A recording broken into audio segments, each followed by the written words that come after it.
Yeah, it's another edition of Get a Better Broadcast Podcast and Voice Over Voice with your host, your amiable Peter Stewart. Thank you for the loan of your ears again today.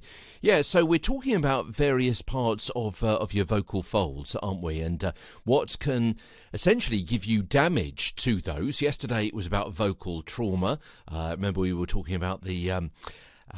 when you're holding your breath to do various things, whether it be maybe a serve in tennis or giving birth to a child or maybe straining on the toilet, no giggling at the back. Today, let's spend a couple of moments, quite a short episode today, talking about your Goldilocks vocal folds.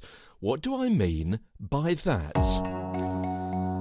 Well, there are three different kinds of ways that your vocal folds can work. There's the breathy or aspirated onset, when your vocal folds don't close enough. And this happens when there's a lack, as I say, of firm closure of the vocal folds. So excessive air escapes through them as you create sound. The resulting voice is quite kind of breathy. It's a little bit like that.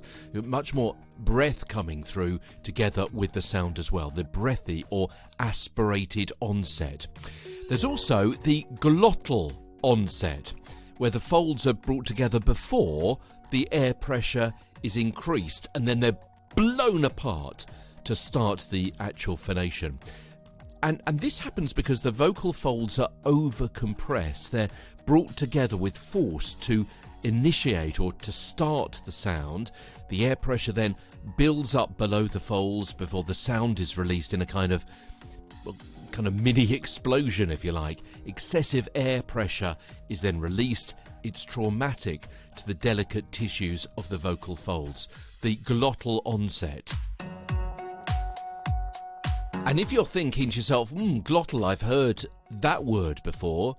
Yes, it is for glottal sounds. So, yeah, but It's the sound in the middle of that word, where you push, you hold your vocal folds together, building up a little bit of mini air pressure behind, and then you force out that final sound. Finally, of the three, the smooth onset, which perhaps won't surprise you to learn, is when the airflow and the folds come together at the same time, resulting in a balanced sound, which hopefully is what I'm using now. The folds are correctly positioned, the subglottal air pressure, that's the pressure of the air from the lungs, is correct, and the sound is efficiently created. So there you go, there's the three different signs there. I've called them your Goldilocks vocal folds because one is too much, one is too little, and one is just about right.